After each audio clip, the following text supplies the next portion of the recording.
So, if we thought the Indiana Fever were bad, oh, they just got worse.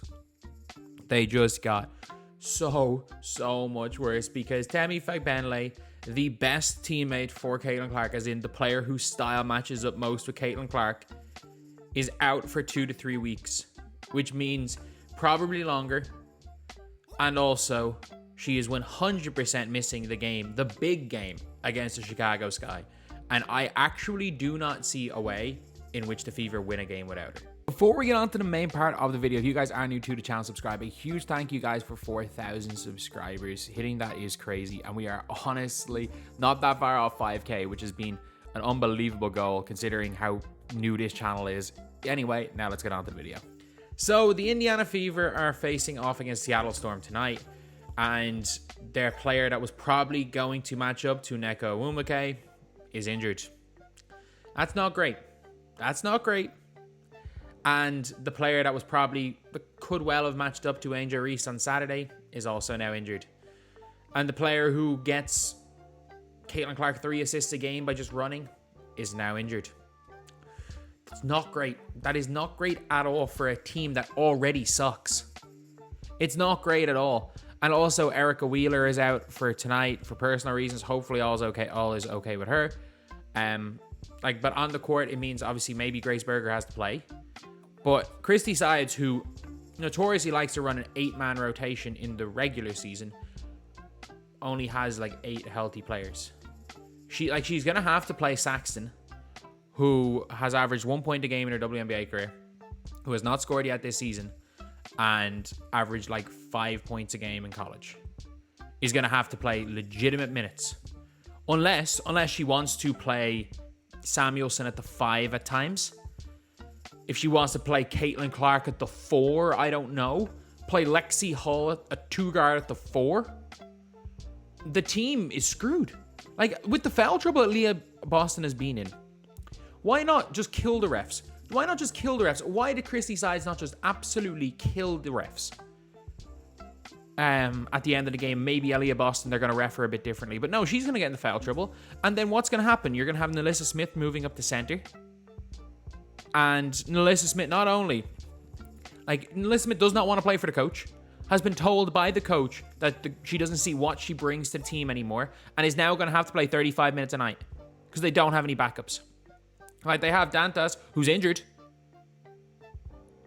Like, they literally do not have any backups. Heck, just get rid of somebody and bring in Cesano or something and just pray. Just pray it works. Just pray it works at this stage.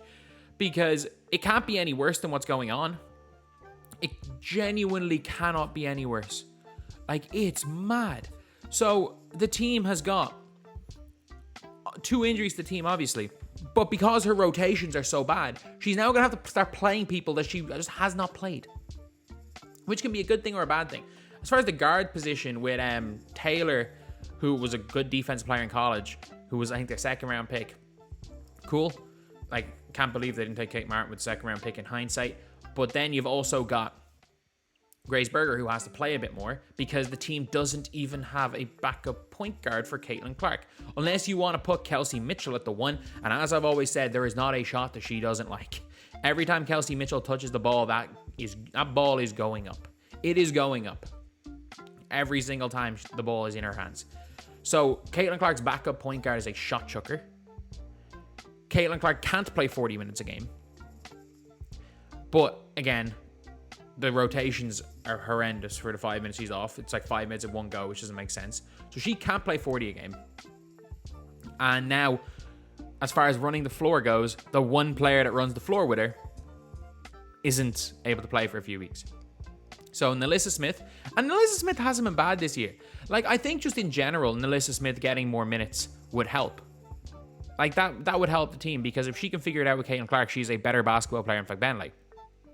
I guess she averaged 15 last year for a reason.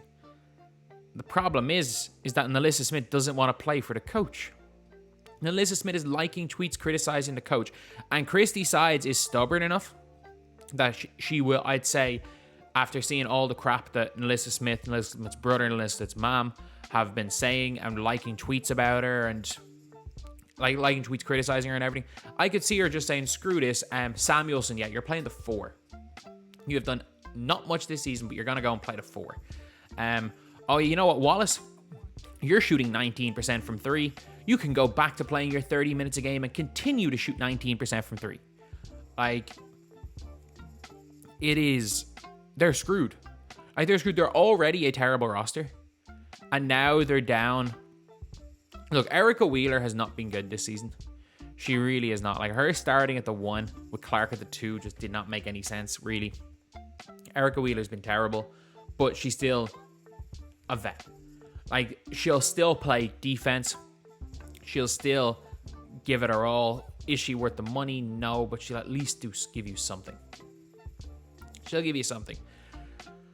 But losing Faye Bentley is so big because nobody on that team plays as hard as she does. Nobody runs the floor like she does. Like, Nalissa Smith is not slow, but she doesn't just sprint straight to the basket every time. And not only that, is even if you think Smith should be starting over Faye Bentley, Faye Bentley's still by far their best backup big. They don't have a backup big. Unless, again, they're going to want to play Saxton 15 minutes a game, who was averaging 1 point for her career. Like, they're screwed. They're screwed. It's pathetic roster construction that one injury has completely derailed the entire team. It's completely derailed it. Like, I can't see them winning a game without Faye Bentley. Caitlin Clark, shoot 30 shots a game, please. Break every rookie scoring record. Shoot all those step back threes. It doesn't matter if your coach wants you to go right. Tell your screeners to set screens going left and shoot step back threes. Just shoot step back threes, break every record, at least get people watching your games. Because you're not going to win anytime soon. And by win, I don't mean a ring. I mean win a game. I genuinely mean win a game. I can't see them winning a game right now. And I can't see them winning a game for the foreseeable. Actually, no, they're playing Mystics in a week. If they lose to the Washington Mystics, they might win less. They might honestly win less than 5 games this year. They honestly might. Like, 15 and 25 is a success for this team. But if like Bentley's injury, she's going to be reevaluated in 3 weeks, which means she could be out till the Olympics. If she's out till the Olympics, like, you've got to just cut somebody, trade somebody, do something because you don't have a backup set. You don't have a backup center. Like, Nalissa Smith's a forward. If Alia Boston gets injured, you don't even have anything that resembles a center. It's not that you don't have a backup center. You don't even have a player that resembles a center off the bench. Like, the team is in a bad spot right now, honestly. And look, if I'm Caitlin Clark, I'm chucking. I'm absolutely chucking. If I'm this GM, you know what? This is maybe your opportunity to get some highlight clips because there's no way you're winning any games. So why not at least make people excited to watch you guys? Because you're not winning any games anytime soon with this roster. Because it's already not a great roster. It's already a poorly constructed roster. And now the one player that fits with your best player is injured. Not looking good. And her backup is in a public spat with the coach, who's now going to have to play 35 minutes. And if the coach is too petty to not play her after her family publicly insulting her, and even Elizabeth herself liking tweets or criticizing sides, if she's too petty to play her, she doesn't have a backup at the 4. There is no backup power forward. There is no backup center. But they've got a billion guards that she doesn't want to play. Like, this is not looking good. This is really not looking good for the Fever.